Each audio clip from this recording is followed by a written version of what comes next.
সাবেক প্রধানমন্ত্রী বেগম খালেদা জিয়ার সমাধিতে শ্রদ্ধা জানিয়েছে জাতীয়তাবাদী রিকশা ভ্যান অটোচালক দল। এ সময় মরহুমার রুহের মাগফিরাত কামনায় ফাতেহা পাঠ ও দোয়া মোনাজাত করেন তারা।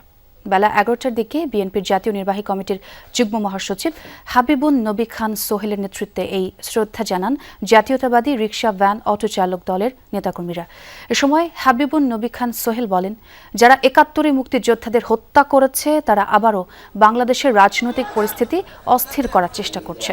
দেশের মানুষ যখন পরিচ্ছন্ন নির্বাচনের প্রস্তুতি নিচ্ছে, তখন তারা নির্বাচন নিয়ে ছড়াচ্ছে ভুয়া তথ্য ও গুজব। বলেন, প্রশাসনের কেউ জনগণের রায়কে প্রশ্নবিদ্ধ করার চেষ্টা করলে আবারও আন্দোলনের হুঁশিয়ারি দেন তিনি।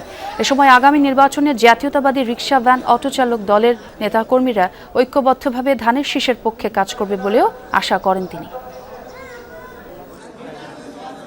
যারা ৭১-এ মুক্তিযোদ্ধাদের হত্যা করেছেন এবং করিয়েছেন, মা বোনদের ইজ্জত লুণ্ঠন করেছেন এবং করিয়েছেন, সেই গোষ্ঠী আবার তাদের অপতৎপরতা শুরু করেছেন।